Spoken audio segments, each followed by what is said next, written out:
Ay, nakong buhay to, oo. Sardinas na naman ang ulam. Wala na talagang pagbabago. Palagi na lang tayong nagdidildil sa asin. Aba baka pagising ko isang araw may kaliskis na ako sa balat. Pesteng buhay talaga to, oo. Kailan kaya ako makakatikim ng nilagang baboy? Yung mainit-init na sabaw na may kasamang repolyo. Ano ba naman yan, Salvi? Kaya aga-aga nagdadabog ka na naman dyan. Ano bang problema mo? Mauubos na ang pinggan at baso sa ginagawa mo eh. Maawa ka naman sa akin. Abay, kagabi ka pa nagkakaganyan ah. Tinatanong mo pa talaga, ha, Roman? Sawang-sawa na ako sa sardinas. Gusto ko naman ng karning baboy. Ikaw ba naman ang paulamin araw-araw ng sardinas hindi ka pa ba magwawala? Hindi ka gumaya sa asawa ni Miranda. Ayun, palaging masasarap ang ulam. Walang tigil ang pasok ng grasya sa kanilang pamamahay. Abay, tinamaan ang lintek. Pareho naman kayong kutsero ni Arnolfo ah. Bakit hindi ka man lang makapag-uwi ng masarap na ulam o pagkain para sa amin ng anak mo? Ay nako, Salvi, ano ba? Hanggang kailan mo ba ako ikukumpara kay Arnolfo, ha? Natural na masasarap ang ulam nila dahil wala naman silang anak na pinapakain at masibang asawa na wala nang ibang ginawa kundi ang bumili ng luho niya. Pambihira na yan, oo. Alam mo kung anong dahilan ko kung bakit ayaw ko ng karne ng baboy. Dahil iniingatan kita. Magpasalamat ka na lang kahit papano may nauuwi akong ulam dito. Kasalanan mo kasi wala kang pangarap. Pangarap. Salvi, gumising ka. Huwag kang maghangad ng hindi kaya. Said lang ang kaya ko may paulam sa'yo Kasalanan na ba kagad yun? Para magbasag ka na ng mga baso at plato? Ibis na magwala kayo, mahanap ka ng ibang paraan para mas sumarap ang ulam natin nang hindi na kailangan ng karne ng baboy. Hindi yung sa akin may binubunto na sisi. Kung tutuusin, kaya ko naman bilang ka ng masarap na ulam Kaya lang baka... Kaya lang ano? Isang beses lang naman akong titikim ng baboy Natatakam lang talaga ako. Saka wag mong madamay-damay ang mga pampaganda ko sa mukha sa mga dahilan mo, ha? Ulam ang pinag-uusapan natin dito. Imbis na magtatalak ka dyan, pag-aralan mo na lang tanggalin ang inggit sa katawan mo. Masyado nang halata ang pagiging inggitera mo. Nakakahiya ka. Palagi ka na lang nagre-reklamo. Sos, hindi ako inggitera. Naiinis lang talaga ako sa sitwasyon ng buhay natin. Sos, palusot ka pa. Halatang halata naman na naiinggit ka sa kapitbahay natin Mahilig kang magkumpara sa iba at hindi ka marunong makontento sa kung anong meron tayo. Kung minsan hindi na talaga kita naiintindihan. Ang sabihin mo, inutil kang asawa. Mabuti pa nung magkasintahan pa lang tayo Palaging masasarap ang pagkaing ipinapakain mo sa akin. Hindi ko tuloy maiwasan na hindi magsisi na sumama ako sa'yo at iniwan ang marangyang buhay ko kasama ng mga magulang ko para lamang sumama sa'yo at maghirap ng ganito. Iba na ngayon, Salvi. May pamilya na tayo. May anak na kailangan mag-aral at may magulang na dapat suportahan kahit may asawa na ako. Huwag mong isumbat sa akin na nagkamali ka sa pagsama sa akin. Alalahanin mong ipinaglaban kita. Minahal at meron din akong tinalikuran para sa'yo. Kaya huwag ka magsalita na parang ikaw lang ang nahihirapan. Gumising ka nga sa katotohanan, Salvi. Hindi na tayo mga bata. Kung ayaw mo sa buhay na ganito, sige, malaya ka namang umalis Humanap ka na lalaki magbibigay sa'yo ng masarap na ulam. Parang gusto ko na maniwala sa kumakalat na chismis dito na may relasyon kayo ni Arnolfo. Hoy! Hindi ko ugaling mang-agaw ng asawa ng iba. Hindi ako aso na kumakain ng tira-tira, ha? Kapag inayawan ko na ang pagkain, hindi ko na yun isusubo ulit. Kaya wag na wag mo akong pagbibintangan ng kung ano-ano para lang may maisumbat ka sa akin. Alam mo kung ano ang ginawa ko para sa'yo, para sa anak natin. Kaya nga, Salvi. Malaya ka na. Tutal sawang-sawa ka na sa sardinas na ipinapaulam ko sa'yo, di ba? Sa'yo lang ang kaya kong ibigay sa'yo Kaysa paghanapan mo ako ng paghanapan ng masasarap na ulam. Abay, tigilan na natin to. Mabuti pang tapusin na natin ang pagsasama natin. Nakakapagod na rin naman Sa araw-araw na lamang na ginawa ng Diyos, bunganga mo na lamang ang naririnig ko. Nakakasawa na. Di halos hindi ako makahinga. Sakal na ako sa ugali mo. Abat, hinahamon mo ba ako ng hiwalayan, ha, Roman? Oo. Dapat nung ko pa to ginawa Porkit mahal na mahal kita sinasamantala mo naman. Kung minsan pinapahiya mo pa ako sa mga kaibigan ko. Hindi na asawa ang turing mo sa akin, Salvi. Marunong din naman ako mapagod sa ugali mo. Tignan mo yung mga pinagbabasag mong plato at baso. Dugo at pawis ko ang naging puhunan ko dyan. Para lamang mabili ko mga yan. Para sa'yo. Para sa pamilyang ito. Hindi mo alam kung ilang pagkain ang tiniis kong hindi kainin. Para lang mabili ang mga gamit na yan. Pagkatapos ibabasagin mo lang nang dahil sa mainit ang ulo mo. Geta, ayoko na. Suko na ako. Abat sinusumbatan mo ba ako, ha? Malakas na ang loob mo makipaghiwalay sa akin. Siguro ikaw ang may babae. Kaya sardinas na lang ang ulam natin dahil napupunta ang kinikita mo sa kabit mo. Wala akong babae, alam mo yan. Nakikipaghiwalay ako. Dahil pagod na ako sa kaiintindi sa ugali mo. Ayoko na. Teka, Roman. Saan ka pupunta? Roman! Roman! Sandali lang, bumalik ka rito. Hindi pa tayo tapos mag-usap. Madiin at halos ipasok ni Osang ang dalawang unan sa tenga niya dahil sa ingay ng mga magulang niya sa labas ng kanyang kwarto. Umabot na sa sukdulan ang galit ni Mang Roman kay Aling Salvi. Kahit siyang anak ay napapagod na rin sa araw-araw na pagtatalo ng mag-asawa. Kapag hindi napagbigyan sa gusto ang kanyang ina, ay nagbabasag ito ng mga plato at baso. Ang kanya namang ama, na wala na lamang imik sa pinagagagawa ng asawa, ay bibili na lang ulit ng gamit. Huwag lang lumaki ang gulo. Pero ngayon, alam niyang hindi na ito nagbibiro. Naubos na ang pasensya nito dahil ngayon lang din niya narinig na magalit ang kanyang ama. Maya-maya pa ay narinig ni Osang ang impit na pag-iyak ng kanyang ina. Nagmumura ito na parang ito pa ang biktima. Padabog siyang bumalikwas sa pagkakahiga mula sa lumang katre na gawa sa kawayan. Bumaba siya sa higaan at nilapitan ang nakabukas na bintana ng kanyang silid para silipin ang papalayo niyang ama. Habang tanaw niya itong naglalakad palapit sa kinaroroonan ng kalesa, ay hindi niya maiwasang hindi maawa sa kanyang ama. Biglang sumagi sa isip niya ang isang tagpo nang minsang abutan niya itong nakatayo sa tapat ng palengke. Matagal itong nakatitig sa nagtitinda ng karne. Pagkatapos ay titingin sa konting barya na nasa palad nito. Alam niyang hindi kasya ang kinikita nito sa halaga ng ulam na gusto ng kanyang ina. Saka malungkot na lamang itong aalis at bibili ng mas mura na pagkain para sa kanila. Pagkatapos niyang makita yon, ay palagi niya nang ipinapakita sa kanyang ama na masaya siya sa ulam na inuuwi nito. Bahagya pang nagulat si Osang nang marinig ang boses ng kanyang ina sa labas ng pinto ng kanyang kwarto. Osang, lumabas ka na dyan. Alam kong gising ka na. Linisin mo tong nagkalat na bubog sa sahig. Dahan-dahang naglakad si Osang papalapit sa kanyang pintuan. Saka pinihit ang seradura para hilahin pabukas ang pinto. Tumambad sa kanyang paningin ang mga nagkalat na basag na bubog ng mga plato at baso sa sahig.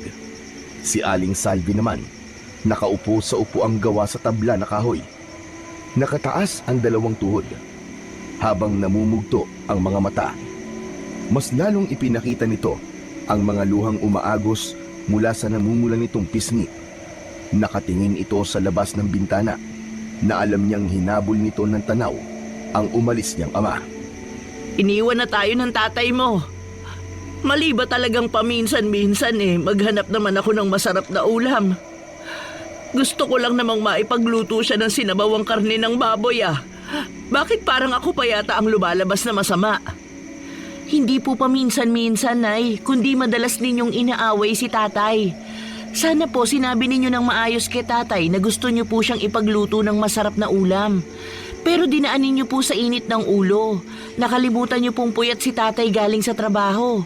Imbis na lambing, palagi kayong naghahanap ng kung ano-ano kay tatay. Siguro po napagod na siya sa pagpapasensya sa inyo. Kaya iniwan na po niya tayo. Huli na para bawiin ni Osang ang mga nasabi niya sa kanyang ina. Tumingin ito ng matalim at lumapit sa kanya.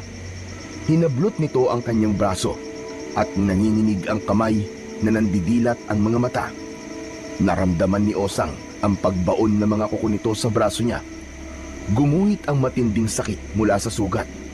Malakas ang kamay ng kanyang ina, kaya halos mamilipit siya sa sobrang higpit ng pagkakakapit nito sa kanyang braso. Ngayon lang siya sinaktan ng kanyang ina, kaya medyo nagulat siya sa mga ikinilos nito. Aray! Bitiwan niyo po ako, Nay! Nasasaktan po ang braso ko! Sinasabi mo bang tama lang na iwanan ako ng ama mo? Ha, Osang? Na mali yung ginawa ko?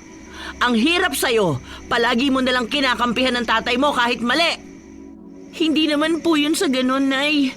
Wala po akong kinakampihan sa inyo ni tatay. Pareho ko kayong mahal at pareho ko po kayong magulang. Ipinapaintindi ko lamang po sa inyo na hindi po palaging malamig ang ulo ni tatay. Hindi po sa lahat ng oras ay kayang magpasensya sa inyo.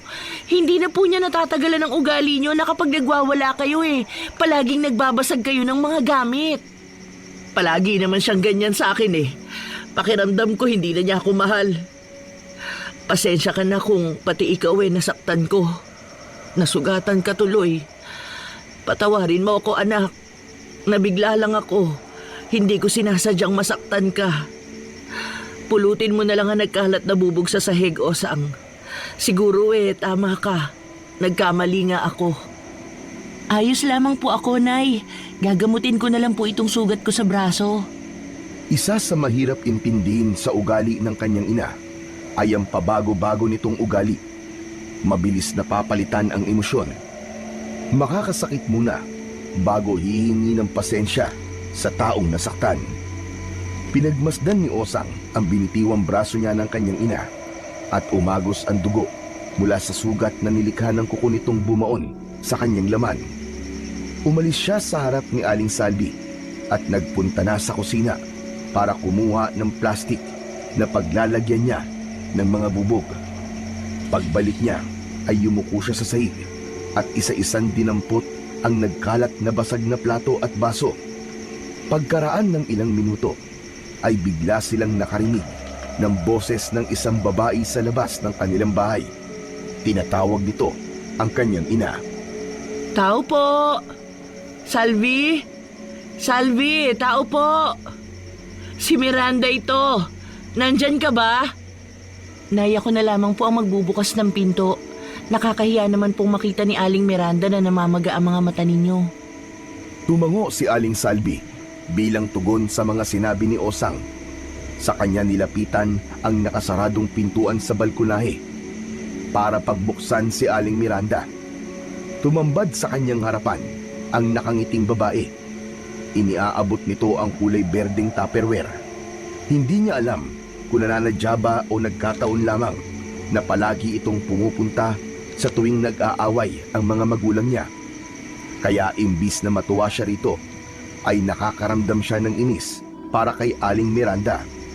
Kahit may dala ito na kung ano-anong ulam para sa kanyang ina. Ikaw pala, Osang. Pasuyo naman ito kay Salvio. Pasensya na kamo at adobong karne lang ng baboy ang nailuto ko para sa kanya. Pasasalamat ko yan para sa pagbabantay niya kanina sa mga alagang kambing ni Arnolfo. Konti lang ito, pero masarap naman. Ipinagtabi na rin kita para sa'yo, Osang. Tinignan lang ni Osang ang kulay berdeng Tupperware na inaabot nito sa kanya. Nakakunot ang noo niyang tumingin sa muka ni Aling Miranda. Kaya naman, nawala ang matamis na ngiti nito sa labi at napalitan ng bakas ng pag-aalala sa mga mata nito. Bakit, Osang? Hindi mo ba gusto ang ulam na dala ko? Aling Miranda, pwede po bang wag na po kayo magdadala ng mga lutong ulam kay nanay? Pinag-aawayan na po kasi ni na tatay at nanay ang ulam Palagi niya kayong nababanggit kay tatay. Pasensya na po, pero iuwi niyo na lamang po yan. Hindi ko po yan matatanggap. Naku bakit naman? Pinaghirapan ko pa naman ang pagluluto nito. Sige na, tanggapin mo na, sayang naman kung maitatapon lang. Marami kasi itong niluto ko Kasya para sa 2 bahay. Sayang ito. Baka masira lang. Ibigay niyo na po sa iba. Pasensya na po pero wag na po kayo magdadala ng kung ano-anong ulam para kay nanay. Halos ipagpilitan ni Aling Miranda ang dala nitong Tupperware kay Osang. Nagulat na lang ang dalaga nang may dalawang kamay na kumuha sa dala nitong lalagyan ng ulam. Napalingon siya sa gawi ng kanyang ina. Malapad ang pagkakangiti nitong nandidilat ang mga mata sa kanya. Nakapag-ayos na kagad ito ng muka at nakapagpalit ng magandang damit para lang ipakita kay Aling Miranda na ayos lang ito. Payakap nitong hinawakan ang Tupperware, saka kinausap ang babae. Naku, maraming salamat dito sa ulam. Hindi ka na sana nag-abala pa, Miranda. Pagpasensyahan mo na ang anak ko ha. Nabigla lang siya sa mga nasabi niya. Nagkaroon kasi kami ng konting pagtatalo ni Roman eh. Pero wala yon. Ang mahalaga, nalaman niya kung ano ang gusto ko. Hayaan mo at ako na ang tatanggap ng mga ibibigay mo pang ulam para sa akin. Naabala ka tuloy. Ayos lang, Salvi. Pasensya ka na kung ulam lang ang naibayad ko sa'yo kapalit ng pag-aalaga mo sa mga kambing ni Arnolfo. Hindi ko na kasi mahaharap ang pag-aalaga sa kanila eh, dahil sa pagbabantay ko sa maliit naming tindahan. Kumusta kayo ni Roman? Sana naman magkaayos na kayong mag-asawa nang hindi nagsusungit si Osang sa akin. Naku, wala yon. Magkakaayos din kami ni Roman. Hindi naman yun nakakatiis eh. Siya ang unang sumusuko sa aming dalawa. Maraming salamat ulit dito ha. Hindi ka ba muna papasok para makapagkape man lang? Naku, katatapos ko lang magkape kanina. Kumain na kasi ako ng almusal bago pumunta rito. Salamat na lang, Salvi. Pakibalik na lamang ang lalagyan sa bahay mamaya kapag naubos niya na ang laman. Kailangan ko na ring umuwi at naghihintay na sa akin si Arnolfo. Paalis na rin kasi siya papunta sa trabaho eh. Sige, Salvi. Sige, mag-iingat ka. Pagkatapos magpaalam ni Aling Miranda, ay napansin ni Osang na habol pa ng tanaw ng kanyang ina ang papalayong babae. Bakas sa mga mata nito ang inggit para kay Aling Miranda dahil sa paraan ng pagkakatitig nito sa suot na damit ng babae. Saka naman ito bumaling ng tingin sa kanya at gigil na hinili siya nito sa damit, papasok sa kanilang bahay. Ano bang nangyayari sa'yo ha, Osang? Hindi mo ba alam na masamang tumanggi sa grasya?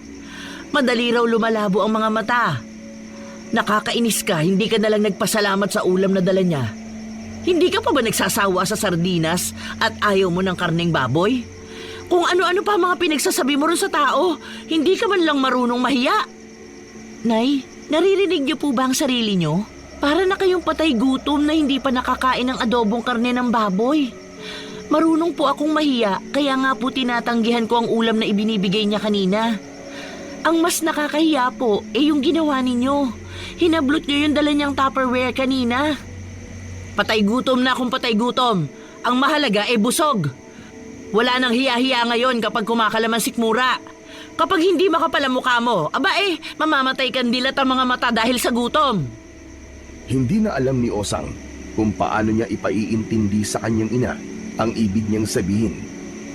Mabilis itong umalis sa harapan niya para itong ginutom ng 1 taon sa pagmamadaling pumasok sa kusina. Agad itong naglagay ng plato sa ibabaw ng lamesa para kumain. Pagkalapag nito sa Tupperware ay mabilis na nitong nilantakan ang ulam. Maging ang dumidikit na katas ng adobo sa kamay nito ay parang gutom na dinidilaan pa yon. Sarap na sarap ito sa lasa ng pagkain na kulang na lang ay isubsub ang muka sa buong plato. Para siyang nauupos na kandila sa kanyang kinatatayuan habang pinapanood itong kumakain. Hindi niya alam kung maaawa ba siya o maiinis sa kanyang ina. Hindi na lamang niya ito pinansin. Sa halip ay naglinis na lamang siya ng natitirang kalat sa sahig. Osang, kumain ka na rin. Tinirhan kita ng ulam. Tikman mo. Ang sarap-sarap talaga magluto ni Miranda. Osang, hindi mo ba ako naririnig o nagbibingi-bingihan ka lang? Kanina ka pa tinatawag Hindi ka umiimik. Sabi ko, kumain ka na habang mainit pa ang ulam. Teka, sandali. Napapansin ko hindi mo kinakain ng ulam na niluluto ni Miranda. Kung may lason pala to ako lang pala ang mamamatay. Pareho kayo ng ama mong hindi kumakain ng luto niya. Abe, parang nakakahalata na ako sa inyong dalawang mag-ama. Pasensya na po, Nay. Pero wala lang po talaga akong ganang kumain. Sa kahinaan niyo po ang boses niyo, nakakahiya po kay Aling Miranda.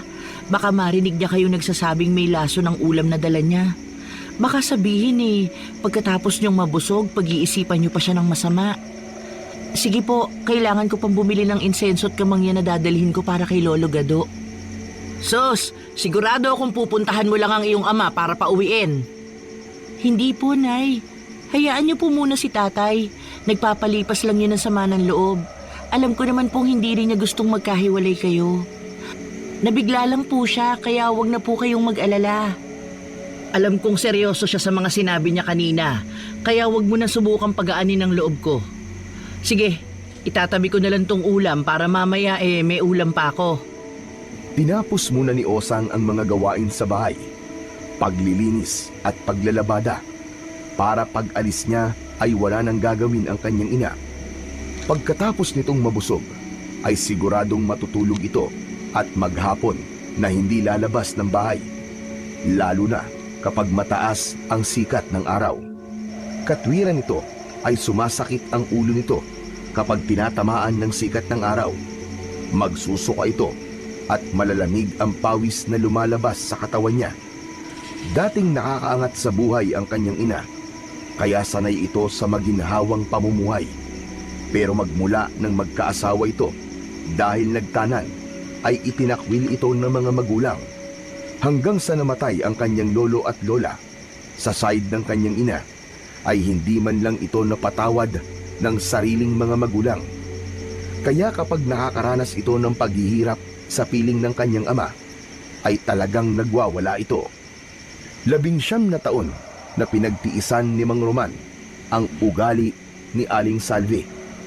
At ngayong 18 taong gulang na si Osang ay wala pa ring nagbago sa pagsasama ng mag-asawa.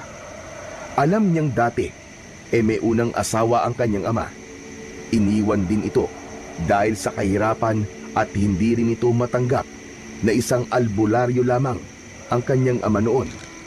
Pero nang mapangasawa nito ang kanyang ina, lahat ay tinalikuran nito. Iniwan ang lolo niya at namuhay malayo sa matanda. Dahil ito mismo ang madalas na pinagsisimulan ng pag-aaway ng mag-asawa. Siya na lamang ang pumupunta sa matanda na nakatira naman sa gitnang kakahuyan, kung saan ay naroroon nakatanim ang iba't ibang klaseng halamang gamot. Malapit nang magdilim nang matapos si Osang, masyado siyang nalibang sa kanyang ginagawa. Nagulat na lamang siya nang makita ang kanyang ama na nakatayo sa labas ng kanilang balkonahe. Malungkot itong nakatingin sa kanilang bahay. Sa kabilang kamay nito ay ang plastik na may laman na karne ng baboy. Tay! Ngumiti si Mang Roman kay Osang, ngunit bakas sa mga mata nito ang matinding kalungkutan. Humakbang ito papasok sa loob ng bahay. Tahimik itong nagmasid sa sahig at makahulugang tumingin sa kanya. Naunawaan naman ng dalaga kung ano ang ibig sabihin ng mga tingin na yon ng kanyang ama. Tulog po si Nanay pagkatapos niya pong kumain ng dalang ulam ni Aling Miranda. Pumasok po siya sa kwarto niyo at hindi pa po lumalabas simula pa po kanina. Talagang hindi pa rin nakikinig ang babaeng yon. Matigas pa rin ang ulo ni Miranda.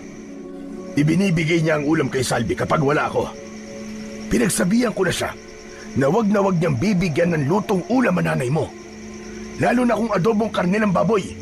Dahil palagi niya akong pinaghahanapan. Akala ko po, Tay, hindi niyo pa kakainin ng baboy si Nanay. Bakit po may dala kayo? Ewan ko ba? Hindi ko naman matiis ang nanay mo. Namalayan ko nakabili na ako ng ulam para sa kanya. Bahala na. Ako na lamang ang magluluto para alam kung ligtas siya sa pagkain kakainin niya. Akala ko po talagang maghihiwalay na kayo ni Nanay. Hindi naman, anak. Nabigla rin naman ako kanina eh. Alam mo naman na ginagawa ko ang lahat para sa inyong dalawa. Talaga nasasaktan lamang ako sa tuwing nakikita kong binabasag niya mga gamit na binili ko para sa kanya. Marami pong salamat, Tay, sa mahaba niyong pasensya para kay Nanay. Kahit alam ko pong pagod na kayo, hindi pa rin po kayo sumuko. Osang anak, mahal na mahal ko ang iyong ina. Iniligtas niya ako noon sa muntik ko ng pagpapakamatay nang iwan ako ng dati kong asawa. Kaya nga tinalikuran ko ang pagiging albularyo ko para sa kanya. Dahil natatakot akong baka mawala rin siya sa akin. Alam ko naman po yun eh. Gigisingin ko na po ba si Nanay para mailuto niya ang dala niyong ulam? Wag na anak, ako na lamang ang magluluto para sa kanya. Magandang dahilan na rin ito para makahingi ng pasensya at makipag-ayos sa nanay mo. Tinalikuran na siya ng kanyang ama para pumasok sa kusina, habang si Osang naman ay naghahanda ng mga dadalhin niya para kay Lolo Gado. Alam niyang kaya bumalik ang kanyang ama ay pinagsabihan ito ng matanda. Magpapaalam na muna sana siya sa kanyang ama nang bigla silang nagulat sa malakas na kalabog mula sa kwarto ng kanyang ina.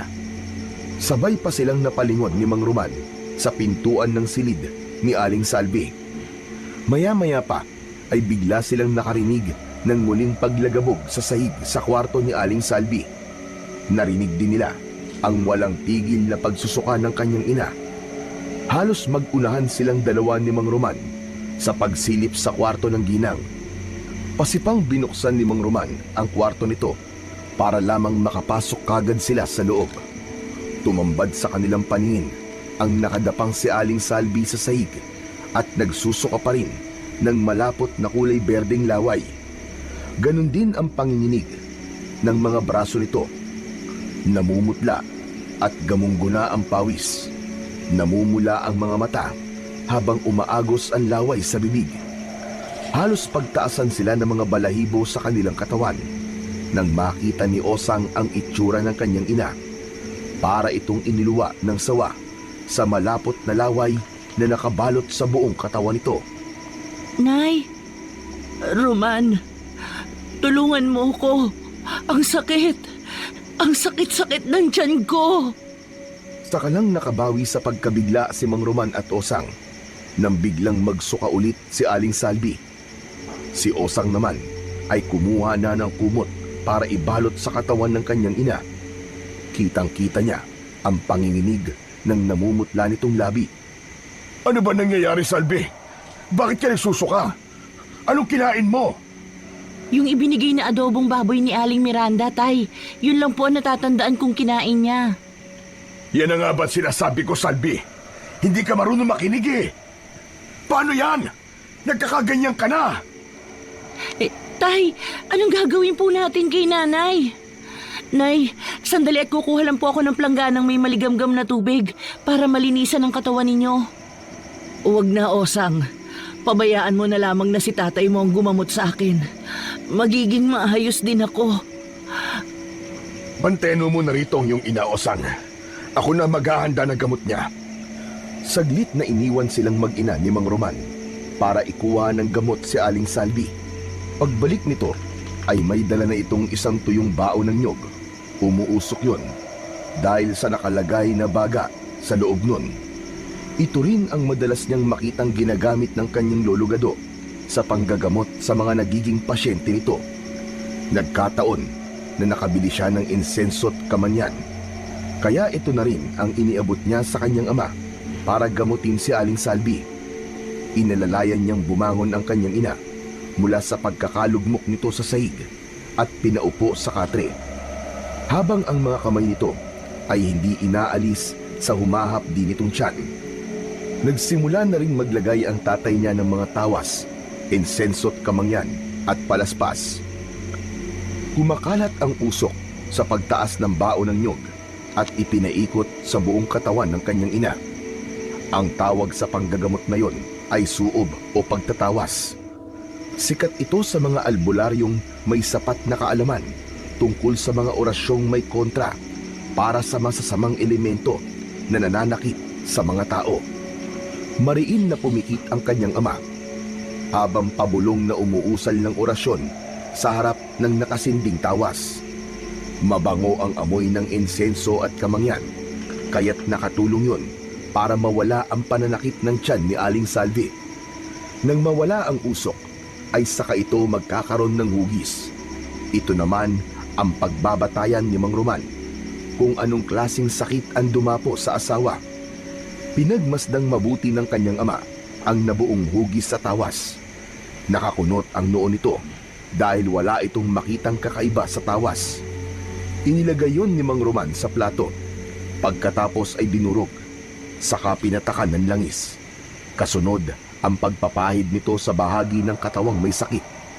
Akala nila ay mawawala na ang pagsusuka ni Aling Salvi. Pero mas lalong nagwala ito sa sobrang sakit. Namilipit itong napahiga na sa katring kinauupuan nito. Roman, ang sakit. Hindi pa rin nawawala. Walang epekto ang soob mo sa akin. Tay, paano yan? Gagamutin mo pa rin ba si nanay? Oo, Osang. Ikuha mo na lang ako ng palanggan at malinis sa tubig. Baka hindi lang siya natunawan. Susubukan ko ng isa pa bago tayo magdesisyon. Pero tay... Sige na, susubukan ko ulit. Bilisan mo. Walang mangyayaring masama kay Salvi. Opo, tay. Malalaki ang hakbang ng mga paa na tinungo ni Osang ang kusina para sundin ang utos ng kanyang ama. Nakita niyang nakapatong lang ang karne ng baboy sa lamesa, kaya inilagay niya yon sa kabinet. Halatang bagong katay dahil may sariwa pang dugo na nakadikit sa laman nito. Pagkatapos niyang maihanda ang planggana, ay mabilis siyang bumalik sa kwarto ng mag-asawa. Tay, heto na po ang planggana. Diyos ko, Salvi. Salvi, lakasan mo ang loob mo. Labanan mo ang sakit. Tay, dalhin na po natin sa ospital si nanay. Baka mapano pa po siya. Hindi. Hindi rin siya magpapadala sa ospital. Ako na lang ang gagamot sa kanya. Kaya ko to. Magagawa ko siyang pagilingin. Hindi lang naman ito isang beses nangyari. Humanda talaga sa akin ang Miranda na yun. Malala ang nangyaring ito ngayon. Pagbabayaran niya talaga to. Bakit po nagkakaganyan si nanay? Hindi ko po kayo maintindihan. Hindi po kaya nalalason siya? Nilalason na po siya ni Aling Miranda. Hindi, anak. Huwag kang mambibintang sa tao. Hindi pa naman natin alam kung ano talaga ang nakain niya. Sige na. Akin ang palanggana. Alisin mo ang kumot na nakabalot sa katawan niya. Hindi pa man halos nakakalapit si Osang sa kanyang ina nang muli itong nagsuka ng malalapot na laway. Kumalat yon sa sahig. Inilabas nito ang lahat ng kinain. Kasabay ng muling panginginig ng katawan nito.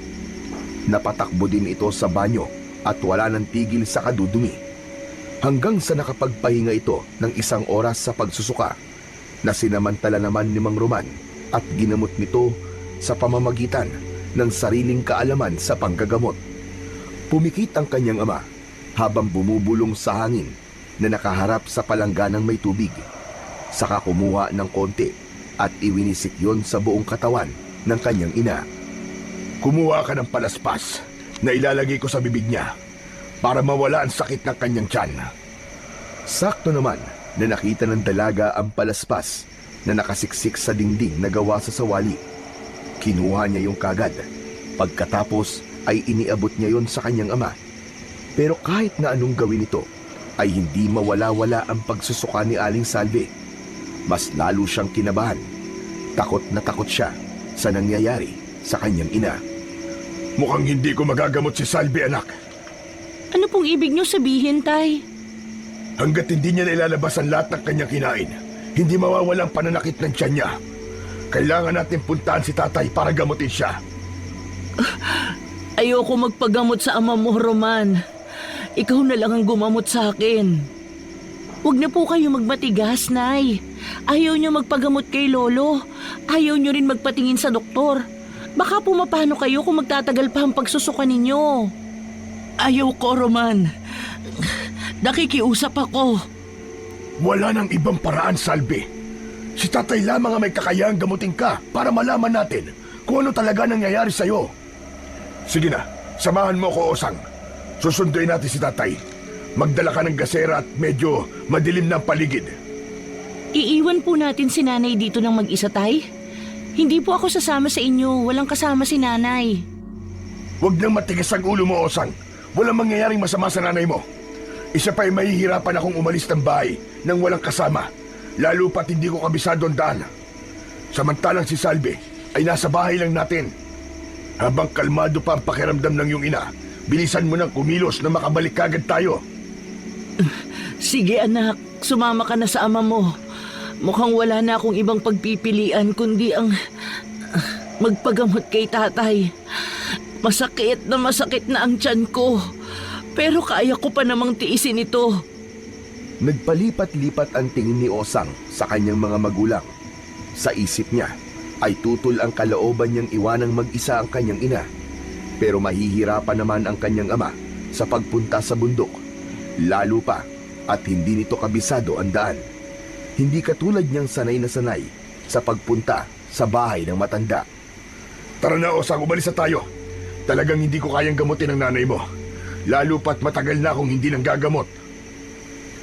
Pagkarinig ni Osang sa sinabi ng kanyang ama, bumundol ang kaba sa kanyang dibdib. Nagkaroon siya ng panghihina at kawalan ng pag-asang maililigtas nila si Aling Salve. Kung sakaling hindi ito matignan ng kanyang lolo Gado, mabilis niyang kinuha ang lumang gasera at ang kanya namang ama ay nagsakbit ng itak sa bewang nito. Malalaki ang mga hakbang ng mga paa na nilapitan nila ang nakataling kabayo para ihanda ang kalesang masasakyan nila. Mabuti na lang at umuwi ang kanyang ama dahil kung hindi, baka tuluyan nang napahamak si Aling Salvi dahil hindi niya alam ang gagawin pag nagkataon.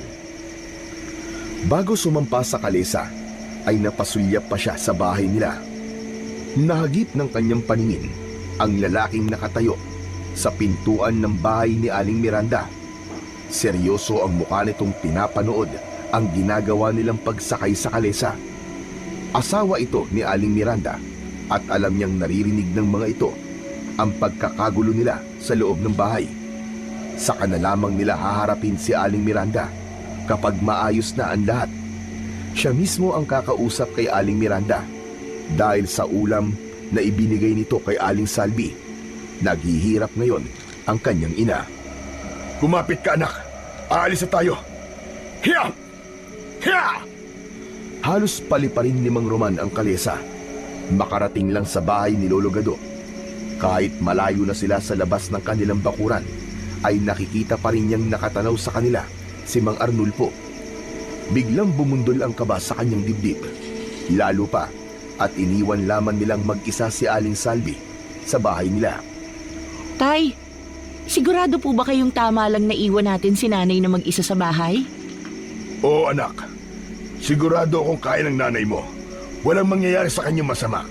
Kaya huwag ka mag-alala sa kanya. Simula sa oras na to, gawin mo ang lahat para mabantayan ang nanay mo, ha? Lalo na ang pagtanggap niya ng pagkain mula kay Miranda. Kakausapin ko ulit siya. Pagkatapos ng mga nangyari ngayon sa iyong ina, nag-iisip na akong umalis na lang tayo sa bahay at lumipat na lamang ng ibang tirahan. Pero kahit lumipat po tayo ng ibang tirahan, Tay, o kahit sa ibang lugar, palagi niya po tayong sinusundan. Kung saan tayo nakatira, doon din sila nagtatayo ng bahay. Hindi ko na nga po maintindihan si Aling Miranda. Parang palagi siyang nakasunod sa atin.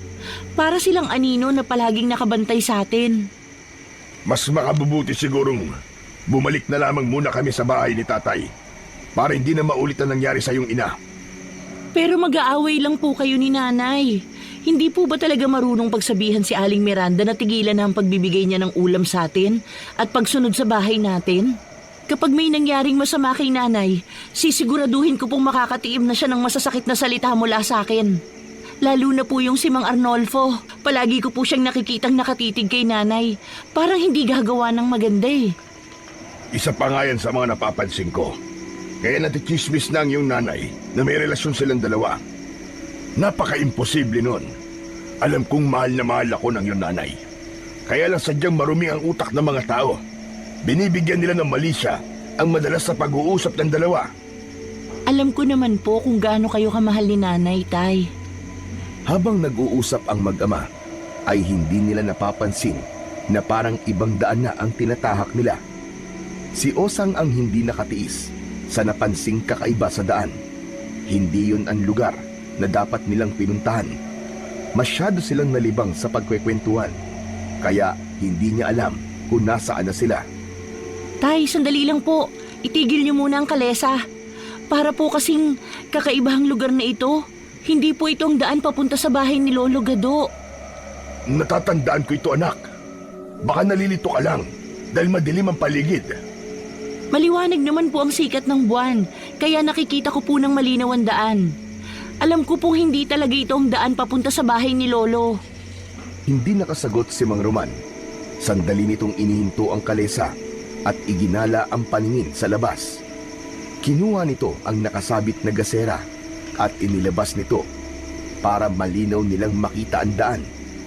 Narinig niya ang sunod-sunod na paglunok ng laway ng kanyang ama bago muling pumasok sa loob. Sa unahan ng kalesa, hindi ito umimik na muling pinalo ang likod ng kabayo para muling tumakbo ang kanilang sinasakyan. Pakiramdam ni Osang ay mas lalo lamang silang napapalayong mag-ama, kaya mas nangibabaw na ang takot sa kanyang dibdib. Kitang-kita niya ang unti-unting pagliit ng daan dahil sa liwanag na nanggagaling sa ilawan nilang gasera. Idagdag pa ang kilabot natid ng huni ng mga kuliglig sa paligid. Maging ang kakaibang katahimikan sa lugar na halos marinig na niya ang sariling tibok ng kanyang puso. Tay, sandali lang po, Tay. Natatakot na po ako sa lugar na to. Itigil niyo na muna po ang kalesa. Parang lalo lamang po tayong lumalayo eh. Nasaan na ba tayo, Tay? Sigurado po ako nagkamali na tayo ng daan. Hindi po talaga ito ang papunta sa bahay ni Lolo. Tama ka, anak. Hindi ko lamang pinapalata sa'yo para hindi ka matakot. Pero sa palagay ko, malayo na ang lugar na ito sa bahay ni tatay. Dati kasi, kalahating oras lang ginugugol ko sa pagsakay sa kabayo bago ako makarating sa bahay ng lolo mo. Pero ngayon, 1 oras na tayong nakasakay sa kalesa, pero hindi ko mahanap-hanap ang daan papunta sa bahay ni tatay. Diyos ko, mas lalo lamang po ako nag-aalala para kay nanay. Saka, nasa na po kaya tayo? Hindi ko rin alam, anak, kung nasa na tayo. Mabuti na lang at maliwanag ang buwan, kaya't hindi masyado nakakatakot. Tuluyan na silang tumigil sa tapat ng puno ng balete para tignan ang paligid ng lugar na narating nila. Ipinarada ng kanyang ama ang kalesa sa direktang nasisikatan ng liwanag ng buwan. Bumaba sandali ang mag-ama para igala ang kanilang paningin. Malamig na rin ang hangin at kakaiba ang paligid na halos mabingi sila sa sobrang katahimikan. Pakiramdam ng dalaga ay merong mga matang nakatingin sa kanila mula sa madilim na bahagi ng kakahuyan. Bahagya pa siyang nagulat sa pagdapo ng ibong kilyawan sa kanyang balikat. Kilala niya ang kilyawan. Alaga ito ng lolo niya. Nagtatakang napatingin sa kanya si Mang Roman nang mapansin din ito ang ibon. Teka lang, kay tatay ang ibong kilyawan na yan ha. Paano siyang nakarating dito? Sa kagabi na. Bakit nasa labas pa yan? Hindi ko rin po alam, Tay. Pero dati na pong nabanggit sa akin ni Lolo na nagpapakita raw ang ibong kilyawan sa tao lalo na kung gabi kapag may aswang daw na nakaabang sa mga biktima o panganib na kakaharapin ng isang tao. Para po siyang babala. Osang, huwag ka nga magpapaniwala sa lolo mo. Aswang-aswang ka dyan. Isa lang ang totoo ngayon. Naliligaw na tayo, anak. Kung naririto po ang ibong ito, ibig sabihin po hindi pa tayo masyadong nakakalayo sa bahay ni Lolo. Susundan po natin ang ibong kilyawan kahit saan siya magpunta. Kalokohan mo, Osang. Kung dalhin tayo sa bulkan ng ibon na yan, pupunta tayo? Tara na nga. Sumakay na lang ulit tayo sa kalesa nang makabalik na tayo sa bahay. Parang bigla akong kinabahan eh. Hindi sana natin iniwan si Salve. Nataranta na kasi ako kanina eh. Nang makita ko siya nagsusuka. Ayos lang naman na mahirapan ako. Huwag yung magkakasakit ang mga mahal ko sa buhay. Total nandito na rin lang naman po tayo, Tay. Hanapin na lang natin ang daan papunta sa bahay ni Lolo Gado. Akma na sanang hahakbang ang mag-ama para muling sumampa sa kalesa nang mapansin ni Osang ang isang bagay na nakatayo sa kanyang likuran. Bigla rin ang pananayo ng mga balahibo niya sa katawan, maging ang pagbabago ng amoy na dala ng simoy ng hangin. Masangsang at masakit sa ilong ang amoy na nabubulok na laman ng tao. Napatungo ang dalaga sa lupa at halos manlaki ang kanyang mga mata nang makita ang sarili niyang anino. Dalawa yon na ang isa ay nakatayo malapit sa kanya. Tay, tingnan niyo po kung anong nilalang ang nasa likuran ko. Diyos ko, anong klaseng nilalang yan? Tay, anong gagawin natin, Tay? Binalot ng takot ang buong katawan ni Osang nang makita ang naging reaksyon sa mukha ng kanyang ama. Idagdag pa ang unti-unting paglaki ng aninong nasa likuran. Hindi niya magawang lumingon sa nilalang na nakatayo sa kanilang huliang daan.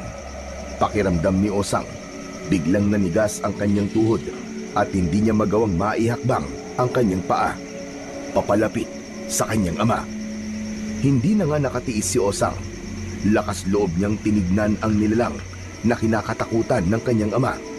Ganon na lamang ang panlalaki rin ng kanyang mga mata nang makita ang malaking kambing na nakatayo sa kanilang harapan. Maging ang ibong kilyawan na nasa balikat niya ay lumipad rin sa impapawid dahil sa takot. Diyos ko po, Osang! Isang malaking kambing ang papalapit sa ating kinaroroonan! Paano nagkaroon ng pangil ang isang kambing na halos kasing haba ng daliri ng tao? Anak, Osang, kailangan na natin makasampa sa kalesa bago pa siya makalapit sa atin. Bilisan mo! Aswang po. Aswang ang nasa harapan natin, Tay. Alam ko ang uri nila dahil mapupula ang kanyang mga mata.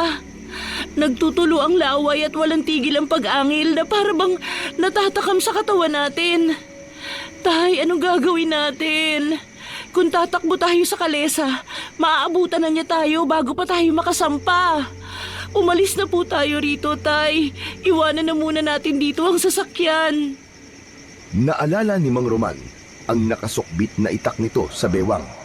Hinugot yun ng kanyang ama at hinila ang kamay ni Osang papalapit sa kanya para iiwas siya sa pag-atake ng aswang. Patuloy sila sa paghakbang paatras habang ang kanilang paningin ay hindi inaalis sa nilalang na nakangising lumalapit sa kanilang kinaroroonan. Anak, Osang, gawin mo ang lahat para makatakas. Kailangan natin mailigaw ang aswang na yan para makabalik tayo sa kalesa.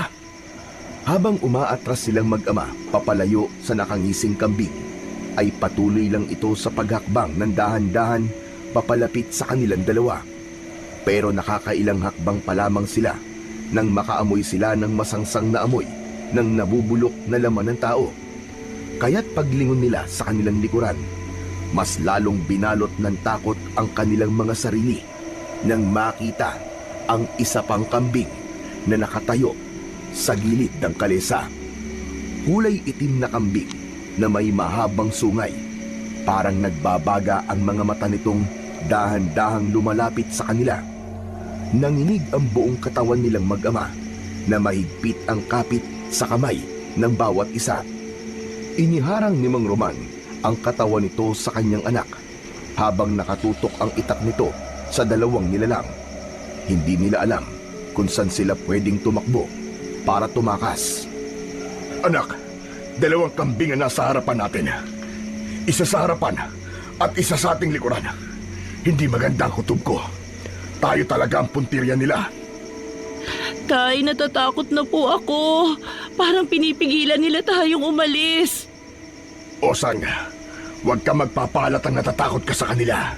Mas lalo lamang silang lalapit sa atin. Wala nang ang nagawa sina Mang Roman at Osang, kundi ang tumakbo papunta sa kakahuyan, habang umaasa lamang sa liwanag ng buwan para makita nila ang kanilang dinaraanan. Halos hindi lumapat ang kanilang mga paa sa bilis ng kanilang takbo, habang tinatahak nila ang masukal na gubat sa gilid ng bangin, ay magkahawak kamay silang pilit na lumalayo sa mabangis na paghabol ng dalawang kambing. Dinig na dinig nila ang mga yabag ng mga paa nito pati ang pagputol sa mga sanga na madadaanan ng mga aswang na humahabol sa kanila. May paminsang-minsang nababangga sila sa puno ng kahoy, lalo na si Osang na ilang beses pang gumugulong sa lupa dahil sa mga nakausling mga kahoy sa paligid ng kanilang dinaraanan. Habang tumatakbo tayo, Osang, isipin mo madalas na sinasabi sa'yo ni tatay kapag may aswang na umahabol sa atin, kung paano natin maililigaw ang mga halimaw na yan. Tay, hindi ko po maalala. Malapit na po sila, Tay! Teka, sandali. Naalala ko na. Ang alam ko dati, may nabanggit si tatay sa akin kapag nasa ganito tayong sitwasyon. Ano po yun, Tay? Magtapon ng mga damit at tsinelas sa ibang direksyon para habulin ang kanilang pangamoy. Ililigaw natin ang kanilang pangamoy para hindi nila tayo masundan. Sige, itapon mo ang tsinelas mo, Osang, sa kabilang direksyon. Ako naman ang suot kong damit. Bilisan mo, malapit na nila tayo maabutan. Sige po, Tay. Tumigil muna po tayo dito. Hindi ko na kaya. Pagod na po ako. Hindi ba't may panyo ka, anak, sa bulsa? Akin na. At ako na magtatapon sa kabila habang nagtatago tayo rito sa likod ng puno ng dao. Pagkatapos magkasundo ang mag-ama sa kanilang mga plano, ay inihanda nila ang mga gamit na pwedeng maamoy ng aswang na humahabol sa kanila. Mabilis ang tibok ng puso ni Osang habang patuloy na lumilinga sa paligid. Kaya lang, hindi pa tuluyang nakakapagpahinga si Osang ay dumating na ang mga kambing na humahabol sa kanila. Wala nang nagawa ang dalawa kundi ang tumakbo ulit. Habang tinatahak nila ang masukal na kagubatan, ay tumutusok naman ang mga kahoy sa talampakan ni Osang. Wala silang ibang ginawa kundi ang magtapon ng mga gamit sa iba't ibang direksyon ng daan na matatakbuhan nila para mailigaw ang mga kambing at makabalik sila sa kinaroroonan ng kalesa. Tay, nagawa po natin. Nagkahiwalay na sila. Makakabalik na po tayo sa kalesa. Pero magpahinga na muna po tayo, Tay. Dumudugo na po kasi yung sugat ko sa talampakan. Diyos ko, anak. Bakit ngayon pa? Masusundan tayo dahil sa patak ng dugo mo mula sa paa mo. Kaya hindi tayo pwedeng tumigil dito, anak. Alalahanin mo matatalino ang mga aswang na kambing na yon. Malakas ang pangamoy nila. Kaya hindi malayong matutuntun nila tayo rito. Lalo na't may dugo pa ang paa mo. Dumidikit pa ang bakas sa lupa. Hindi pa tayo nakakalayo sa kanila. Kaya tiisin mo muna, anak. Tara na, bilisan mo. Kahit napipilitan at halos kapusin na ng hininga si Osang, ay nagawa pa rin niyang maiakbang ang kanyang mga paa para muling tumakbo. Habang ganun din si Mang Roman, na halos magdikit na ang balikat at batok nito sa sobrang paghahabol ng hininga. Hawak pa rin ito ang itak na nakatuon sa lupa. Hindi pa man sila nakakalayo nang pasadsad na humarang sa kanilang unahang daan ang kulay itim na kambing. Kasunod ang isa pang kambing na halos umabot ang dila sa lupa dahil sa paghahabol sa kanilang mag-ama. Napakapit ng maigpit si Osang sa braso ni Mang Roman. Sige, mga hinayo pa kayo. Subukan niyo lumapit. Kundi bubutasin ko ng itak ang mga katawan niyo. Mga halimaw kayo. Hindi ako natatakot sa inyo. Pero hindi natinag ang mga kambing sa paglapit sa kanilang kinaroroonan. Iwinasiwas na ni Mang Roman ang hawak nitong itak para mapigilan ang paglapit ng mga aswang sa kanila. Kasunod ang malakas nitong paghalinghi na parang nagtatawag pa ng kasama. Humakbang ng pasalubong sa kanila ang dalawang kambing, kasabay ng pagsugod sana ng dalawang aswang sa mag-ama. Ang pagsulpot naman mula sa kakahuyan ng lalaking may hawak na bote ng alak. Lasing pa at halatang galing sa malalim na pagkakatulog. Kung hindi sila nagkakamali, ito ang lalaking madalas nakaaway ng kanyang ama dahil sa agawan ng pasahero sa kalesa. Walang kaalam-alam si Mang Damian na nasa gitna ito ng dalawang aswang na kambing. Ngumisi pa ito na parang tuwang-tuwa sa itsura ni Mang Roman.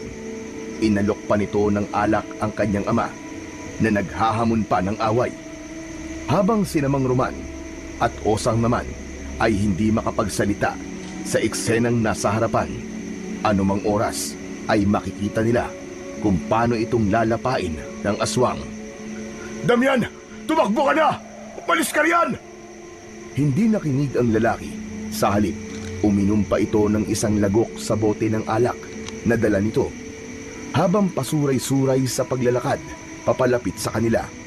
Pinagmumura nito ang kanyang ama habang nakangising humaya ng suntok kay Mang Roman. Sunod na narinig nila ang malakas na pag-angil ng mga kambing na parang asong galit. Mang Damian! Umalis na ho kay... Napatigil sa pagsasalita si Osang nang mula sa likuran ni Mang Damian ay nilundag ito ng kambing. Nakipag-agawan ang kulay itim na kambing sa isa pang kulay lupa na kambing. Hindi na ito nakasigaw. Kaagad itong kinagat sa muka ng kulay itim na kambing. Bumagsak ang lalaki sa lupa habang nagkikikisay. Kasunod, ang pagsakmal sa ulo nito ng mga halimaw na parang gutom na gutom sa karning nakahain sa kanila. Tumalsik sa damuhan ang dugo ni Mang Damian mula sa naputol nitong ulo. Nanigas ang buong kalamnan ni Osang, pati ang kanyang tuhod, habang pinapanood kung paanong nilalapa ng mga aswang ang natitirang laman sa katawan ng lalaki. Si Mang Roman naman ay halos masuka sa mga nakikita. Kahit may itak ito, ay hindi nito nagawang gamitin yon para itaga ang sandata sa kulay itim na kambing na nakatalikod sa kanila. Pagkakataon na sana nilang atakihin ang mga abalang aswang gamit ang itak, pero mas pinili ni Mang Roman ang tumakbo papalayo sa lugar na yon. Tara na, Osang! Halika na! Tumakas na tayo! Pero paano po si Mang Damian? Wala na tayong magagawa sa kanya. Kinakain na siya ng mga aswang na yan. Tara na! Bago pa may makakita sa atin dito. Lalo na't kanina lamang nakasagutan ko pa siya. Baka sa akin pa ibintang ang pagkamatay niya. Kaya tara na, Osang! Kailangan na natin bumalik sa ating kalesa. Halos kalad ka rin siya ng kanyang ama papalayo sa lugar na yon. Napunit pa nga ang suot niyang t-shirt sa lakas ng pagkakahila nito sa damit niya. Iniwan na nila ang kawawang si Mang Damian na halos magkaluray-luray ang katawan nito. Kaya't habang tumatakbo ay napahagulgul na lang ng iyak si Osang. Parang panaginip lamang ang lahat. Hindi niya makalimutan ang mga nakita kanina. Ayun! Natatanaw ko na ang liwanag na nagmumula sa ilaw ng gasera sa kalesa natin. Bilisan mo, Osang! Kailangan makasakay na tayo bago pa sila tuluyang matapos sa pagkain sa katawan ni Damian. Teka! Ang ibong kiyawan! Hinihintay niya tayo! Mukhang tama ka, anak. Kailangan natin siya sundan para makarating tayo sa bahay ni tatay. Huwag ka nang umiyak, tahan na! Mabibigyan din ng ustisya ang pagkamatay ni Damian. Muntik na po tayong mamatay. Kung napahamak tayo, mapapahamak din si nanay dahil hindi natin siya mapapagamot. Kaya nga gawin natin ang lahat para makaalis dito, anak. May nagbuwis ng buhay para sa atin. Gaganti tayo kung kinakailangan suyurin ang buong kagubatan para lamang mapatay ang mga aswang na yon ay gagawin ko. Pero sa ngayon ay kailangan na muna natin sumakay sa kalesa para makaalis na tayo rito. Malalaki ang hakbang ng kanilang mga paa papalapit sa naghihintay na kalesa. Saka lang napanatag ang kalooban ni Osang nang sa wakas ay nakasakay na sila sa kalesa. Pero panandalian lamang pala dahil saktong pagsampa nila sa kalesa ay natanaw nilang humahabol na naman sa kanila ang kulay itim na kambing. Sa bibig nito ay may bahid pa ng dugo habang malalaki ang hakbang na tumatakbo papalapit sa kanilang kinaroroonan. Bilisan mo, Tay! Nariyan na sila! Maaabutan na nila tayo! Heto na! Kumapit ka't bibilisan ko ng pagpapatakbo sa kabayo! Hiya! Hiya! Kulang na lang ay paliparin ni Mang Roman ang kalesang sasakyan para lang makaalis sa lugar na yon. Saka lang niya napansin na ang anino ng mga kambing ay hindi akma sa sukat ng mga nilalang na patuloy na humahabol sa kanila. Kapansin-pansin na parang mga nauulol na mga aso ang mga yon. Parang ginutom sa mahabang panahon. Patunay ang malalapot nitong mga laway na parang takam na takam sa lamang loob at karne ng tao. Ano pong gagawin natin, Tay? Pinatay nila si Mang Damian. Paniguradong wala pong maniniwala sa atin. May taong namatay sa harap natin, Tay. Ang masaklap baka sa inyo pa po ibintangan nangyari sa kanya. Yan na nga ang hindi mawala sa isip ko, Osang. Hindi ko alam kung paano ko ito malalampasan. Pero anak, wala muna tayong pagsasabihan ng mga nangyari sa atin dito. Sa mga ganitong kadelikadong bagay, kailangan si tatay muna ang kakausapin natin tungkol dito. Alam kong matutulungan niya tayo at masasagot niya kung anong uri ng aswang ang umatake sa atin kanina. Pero paano po kung... Paano kung ano, Osang? Huwag ka na mag-isip ng ganyan, anak. Tignan mo na lang sa hulihan kung may umahabol pa sa kalesa natin. Wala na po. Nakaligtas na po tayo. Salamat sa Diyos, hindi niya po tayo pinabayaang mapahamak. Hindi maitago ni Osang ang saya ng mga sandaling yon. Biglang nawala ang takot niya at napayakap ng maigpit sa likod ng kanyang ama. Saka lamang nila napansin na sa kabilang daan nga sila dumaan. Iniikot ni Mang Roman ang kanilang kalesa papunta sa bahay ni Lolo Gado. Habang tinatahak nila ang daan, ay hindi nila maiwasang hindi mag-alala para sa kaligtasan naman ni Aling Salvi. Hanggang sa binasag na ni Mang Roman ang katahimikan sa pagitan nilang mag-ama. Siguradong tamang daan na ito, anak. Sige na, umidlip ka na muna para makapagpahinga ka. Namumutla ka pa eh. Ano po kaya ang magiging reaksyon ni Lolo kapag nakita niya po tayo sa ganitong itsura? Siyempre magtataka. Baka isipin niya na nag-away kami ng nanay mo. Nagkasakitan at naghiwalay. Lalo na kapag nakita niya mga sugat mo sa paa. Saka lang naramdaman ni Osang ang kanyang humahapding paa nang makita niya ang mahahabang hiwa sa kanyang talampakan, dulot ng matutulis na kahoy na bumaon sa kanyang laman. May mga dugo na pumapatak sa sahig ng kalesa, kaya't mas lalong pinabilisan ni Mang Roman ang pagpapatakbo. Masusundan nila tayo kapag hinayaan kong pumatak ang mga dugo mo sa sahig. Saka ko lang po naramdaman ang hapdi ng sugat ko nang makita kong may dugo na ang paa ko, Tay. Ganun naman talaga ang mga sugat. Hay, salamat. Nakarating na rin tayo sa wakas.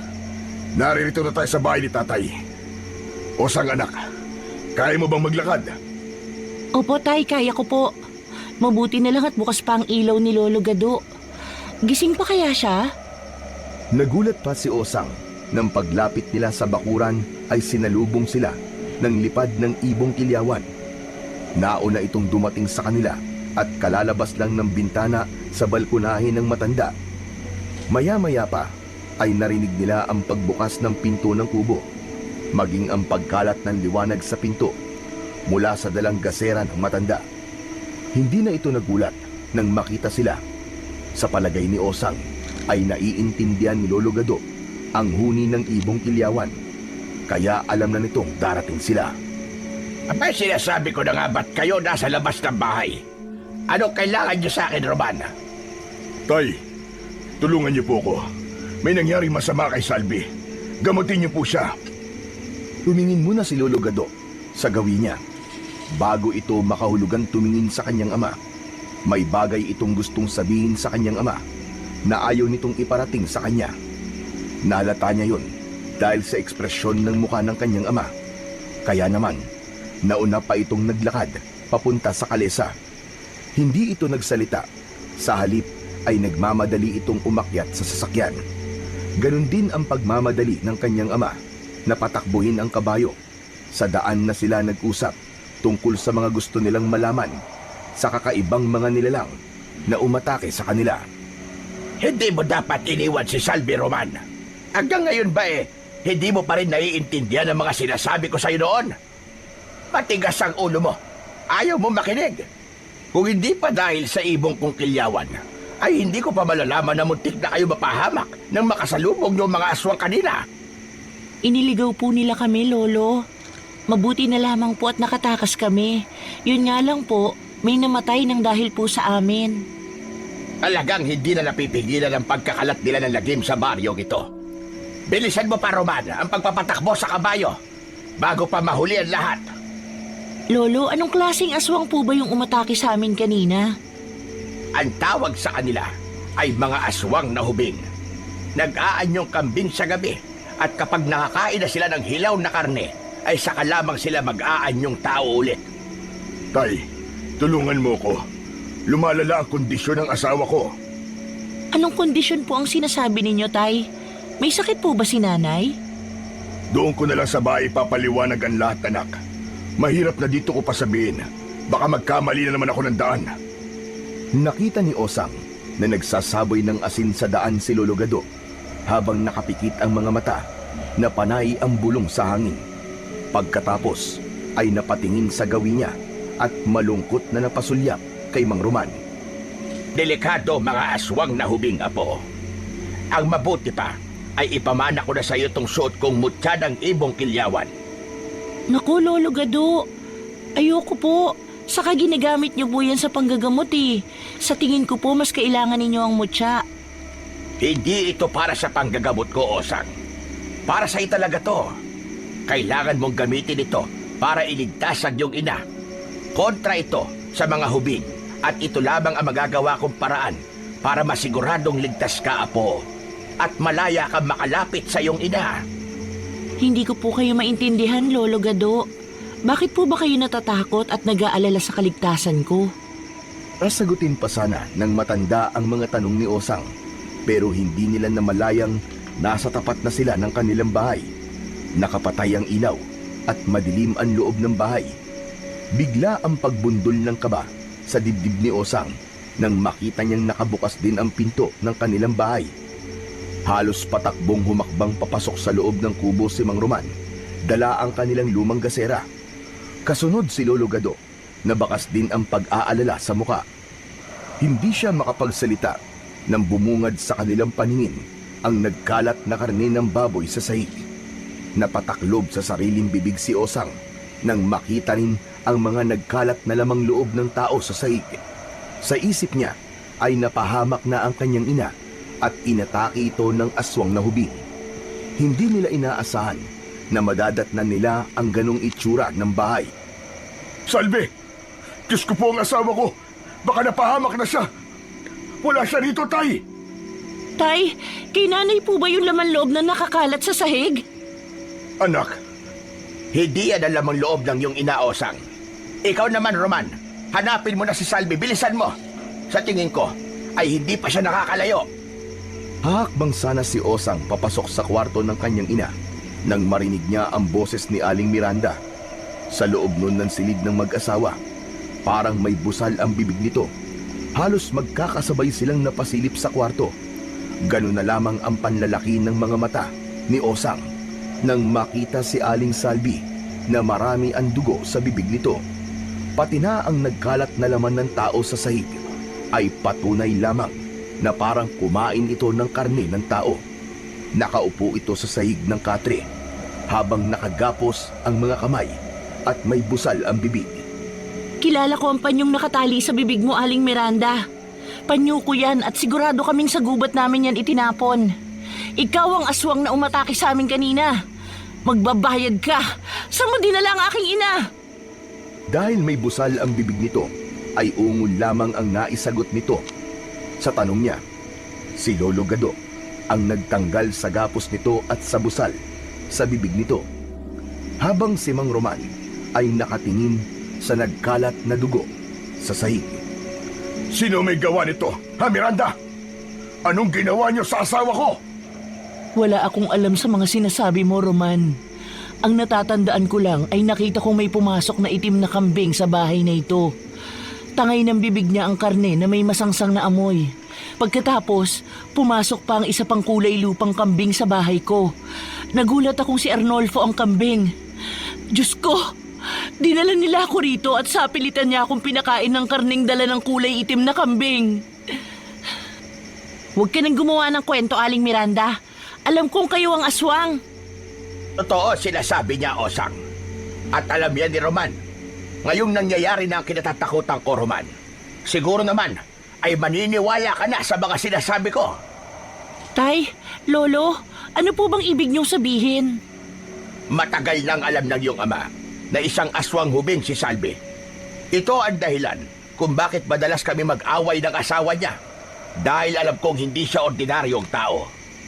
Si Salvi ay isang aswang na gusto nang magbago at mamuhay bilang isang normal na tao.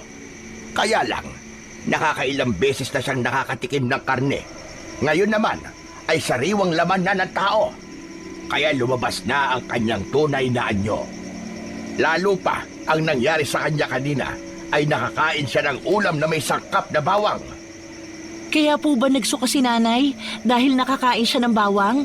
At ang hindi niya paglabas sa umaga ay napapaso siya sa sikat ng araw? Tay, paano niyo to inilihim sa akin? Bakit niyo itinago ang tungkol kay nanay? Dahil umasa ako magagamot siya, anak. Mapapagaling ko siya kapag hindi ko siya patitikimin ng karne ng baboy o kahit na anong klaseng karne. Pero ang babaeng ito, bumalik pa at nakikialam sa buhay ko. Kasalanan mo to, Miranda. Wala kang kasing sama. Nang dahil sa'yo, nagkakagulo-gulo na ang buhay ko. Oo na, ako na ang may kasalanan. Kahit naguguluhan na rin ako sa mga nangyayari. Pero bakit si Arnolfo? Paanong naging aswang ang asawa ko? Dahil silang dalawa ang totoong mag-asawa. At ikaw ang ginamit ni Arnolfo para mabawi si Salvi kay Roman. Alam ko lahat dahil sa gabay ng mutya ng ibong kilyawan. Lahat ng kwento tungkol sa inyo ay alam ko. Wala kayong maitatago sa akin. Paano nangyari ito, Tay? Bakit ngayon nyo lang ito sinabi? Matagal ko na sinabi sa iyo, Roman. Ikaw lang itong ayaw makinig. Nabulag ka sa pagmamahal mo sa babaeng yon. Di mo inalam kung anong totoo niyang pagkatao at kung anong klase siyang nilalang. Hindi totoo yan.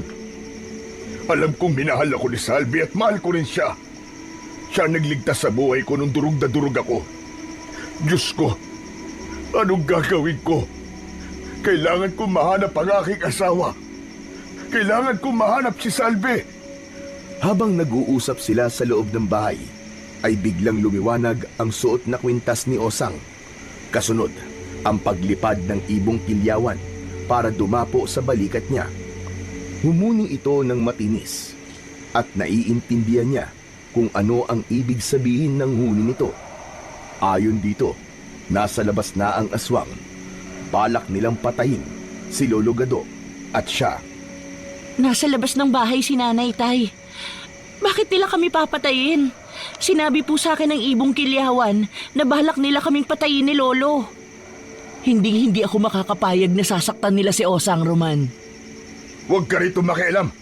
Hindi ka namin kailangan. Papatayin nila si Osang dahil alam nilang nasa anak mo na, Roman, ang mutya ng kilyawan. At ako naman ay hahangarin din nilang mamatay dahil sagabal ako sa pag-aasik nila ng lagim. Halos hindi mapakali si Osang sa loob ng kanilang bahay. Maging si Aling Miranda ay naiiyak na rin sa kinatatayuan. Hindi mapigilan ni Osang ang kanyang nararamdamang takot nang muling makita ang ina sa anyong hubing. Kasabay ng pagkasira ng dingding sa gilid ng kanilang bahay, ay iniluwa nito ang kulay itim na kambing. Ito rin ang kambing na umatake sa kanila kanina. Salvi, asawa ko ito. Si Roman. Nakikiusap ako. Pigilan mo yung sarili. Alam kong hindi mo ito ginusto. Nakikiusap ako sa'yo. Tuloy-tuloy ang paghakbang ng kulay itim na kambing papunta sa kanilang kinaroroonan. Nakangisi itong tumutulo ang laway na nakatingin lang sa nakatayong si Miranda. Pero humarang si Osang at siya mismo ang kumausap sa kanyang ina. Nay, nakikiusap ako. Huwag kang magpatalo sa tawag ng kadiliman sa'yo. Lumaban ka, Nay! Apo, hindi kanya nakikilala. Gawin mo mga naituro ko sa noon. Papatay nila tayo, maniwala ka! Akma na sanang susugod ang itim na kambing. Nang mula sa pintuan ay pumasok na rin ang kulay lupa na kambing. Isang mabangis na aswang na sumugod agad sa gawi ni Lolo Gado. Bumagsak sa sahig ang matanda. Saka ito tinungtungan ng aswang sa tiyan. Samantalang si Mang Roman naman ay bumunot ng itak para itaga sa likod ng aswang. Umalingaw ang sigaw ng aswang, kaya ang binalingan naman ito ay si Mang Roman.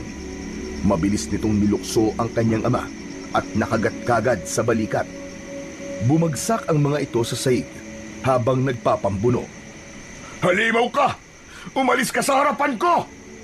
Pilit na nagpupumiglas si Mang Roman para makatakas sa pagkakakagat ng aswang sa balikat niya. Kaya naman, mabilis na kumilos si Osang para tumulong sa kanyang ama. Nagawa niyang mabuhat ang kambing at inihagis niya ito sa dingding. Pabalandra itong humampas sa sawali at pagbagsak sa sahig ay sinabayan niya ito ng sunod-sunod na suntok sa muka. Halos madurog ang muka nito sa lakas ng kanyang kamao. Bumulwak ang dugo nito sa bibig at naisipan niyang hubarin ang kwintas. Saka isinuot niya sa leeg ng kambing ang mutya. Napatayo ang dalaga nang biglang umusok ang leeg nito na parang napapaso sa kwintas na nakasuot dito. Sinamantala naman yon ng kulay itim na kambing. Nilundagan nito si Osang sa likod, dahilan para bumagsak sila sa sahig. Bigla niyang naramdaman ang pagbaon ng kuko nito sa laman niya sa hita. Dahil sa paulit-ulit nitong pagtungtong sa kanya, umikot siya para makita ang muka ng kanyang ina. Nay, ako to, si Osang. Mahal na mahal kita, Nay. Bigla itong tumigil sa pag-atake sa kanya. Nagulat na lamang siya sa biglang paglabas ng dila nito para sana ay sipsipin ang dugo niya. Mabilis na niyakap ito ni Aling Miranda para iiwas sa kanya. Kaya ito ang nakagat ng aswang niyang ina. Nakita niyang bumaon ang pangil nito sa braso ni Aling Miranda. Mabilis na tumayo si Osang at kinuha ang mutya sa leeg ng nasunog na si Mang Arnulfo. Pagkatapos ay nilapitan niya ang nagpapambunong aswang at si Aling Miranda. Apo, isuot mo sa kulay itim na kambing ang mutya ng ibong kilyawan para mapigilan ang pagiging aswang niya. Huwag anak! Mamamatay ang nanay mo! Huwag mo siya sasaktan! Nakikiusap ako. Mangyayari sa kanya ang nangyari sa asawa ni Miranda. Pero kung pababayaan mo, Roman, si Salvi, mapapatay dito si Miranda. Wala akong pakialam kay Miranda, tay. Si Salvi, ililigtas ko siya. Alam ko magagawa ko yun. Ahayaan mo na lang na patayin ni Salvi ang totoong ina ni Osang na si Miranda. Halos manlaki ang mga mata ni Osang sa kanyang mga narinig mula sa matanda. Pati na ang mga lihim na kanyang natutuklasan ay isa-isa na rin lumalabas. Galit ang bumakas sa mga mata ng dalaga nang mapatingin sa nag-aalalang si Mang Roman. Umagos ang luha sa kanyang pisngi na hindi makapaniwalang ang totoo niya palang ina ay si Aling Miranda. Lolo? Tay? Anong ibig niyong sabihin? Anak naman ng pusa, oh. Bakit naman po kayo nakikialam, tay? Tay, sagutin niyo ang tanong ko. Totoo bang nanay ko si Aling Miranda? Oo, anak. Patawarin mo ko. Hindi ko gusto saktan ka. Sige na, Osang. Gawin mo na, nakikiusap ako. Iligtas mo si Miranda. Akba na sanang hahakbang si Osang para sana lumapit kay Aling Miranda at Aling Salvi. Bigla siyang hinila ni Mang Roman sa kanyang kamay na pilit inilalayo sa dalawang nagpapambuno sa sahig. Anak, makinig ka. Si Salvi ang naging nanay mo sa mahabang panahon nung iniwan ka ng iyong inahabang 1 buwan ka pa lamang. Kaya kung mamimili ako sa kanila, si Salvi ang ililigtas ko. Patawarin mo ako, anak. Pero hindi ko hahayaang saktan mo ang nanay mo. Siya ang asawa ko at siya ang totoong nagmamahal sa atin. Huwag kang makinig sa kanya, po. Marami nang napatay ang mga aswang na hubing na yan. Kapag hindi mo tinapos ang buhay ni Salvi, marami pang tao ang papatayin niya. Nahihirapang magdesisyon si Osang. Naiipit siya sa 2 taong parehong pinagkakautangan niya ng buhay. Kaya naman, isampas siya ang ginawa niya. Nilapitan niya ang 2 habang nagpapambuno sa sahig. Marami ang sugat sa katawan ni Aling Miranda, kaya kapag natagalan pa siya ay mapapahamak ang kanyang tunay na ina.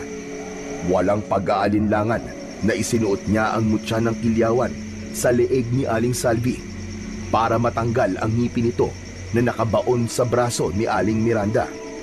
Bumagsak ito sa sahig habang nagkikikisay na napapaso ang leeg ng dahil sa mutya. Mabilis niyang pinalayo si Aling Miranda.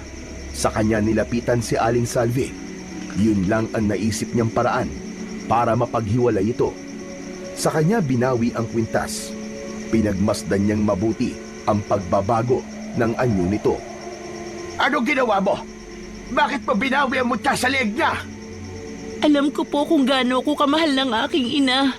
Kaya magagawa ko rin po siyang iligtas. Hindi niya kailangang mamatay.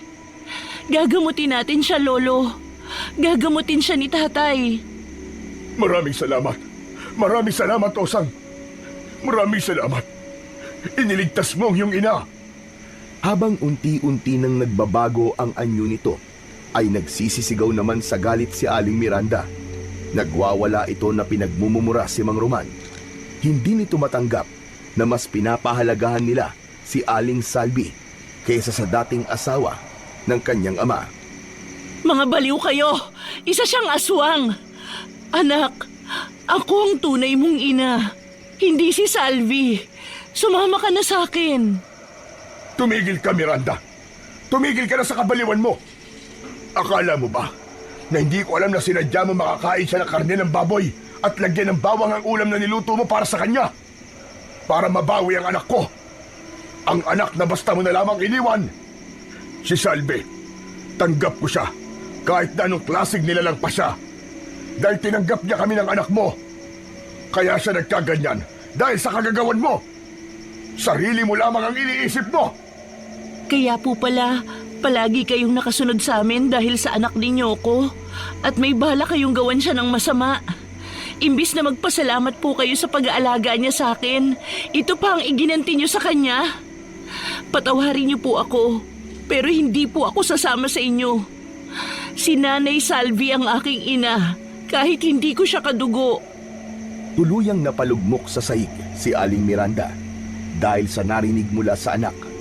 Humagulgol itong napatakbo sa labas ng kanilang bahay habang naiwan naman si Aling Salvi na nagbalik na sa dating anyo. Muling isinuot ni Osang ang mutya ng ibong kilyawan sa kanyang leeg at muling pinagmasdan ang kanyang ina. Umiiyak ito na hindi makapaniwalang ito ang pinili niyang maging ina. Inalalayan itong umupo ni Mang Roman sa bangkong gawa sa kahoy.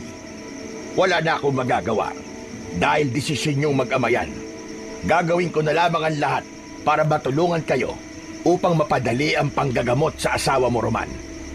Sana'y hindi kayo nagkamali sa naging pasya niyong hayaan ng pagiging aswang ng iyong ina, Osang. Nagawa na po ito ni Tatay dati pa, kaya alam ko pong magagawa namin ito ngayon dahil dalawa na kami. Hanggat nasa akin po ang mutya ng ibong kilyawan, hindi po niya ako masasaktan.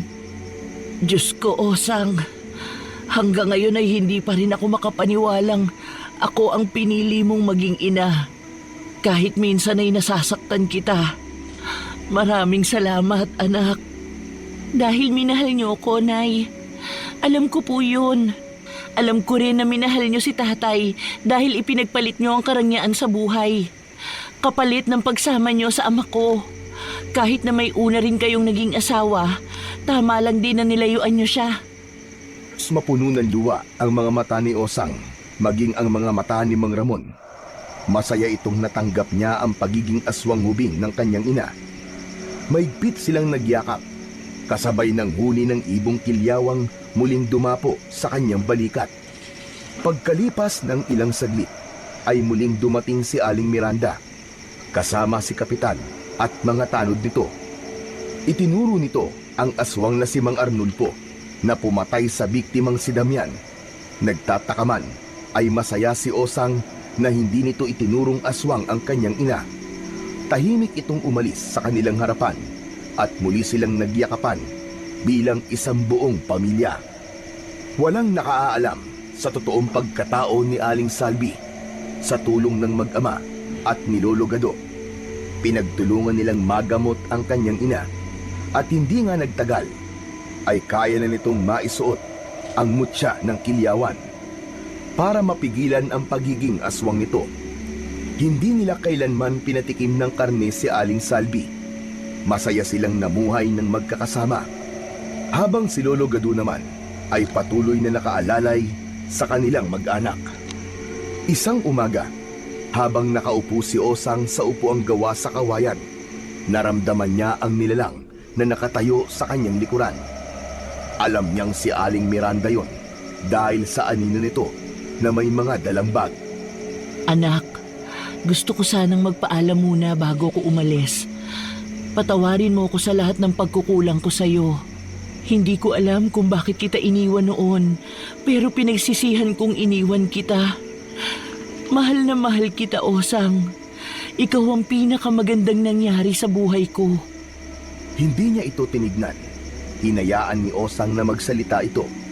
Masakit ang kanyang dibdib sa muli nitong pag-alis. Kaya naman, umagos ang masaganang luha sa kanyang pisngi. Nang wala itong narinig na tugon mula sa kanya, ay nakita niya sa anino na binuhat na nito ang bag at akma na sanang aalis. Talaga po bang iiwan niyo ako ulit, Nay?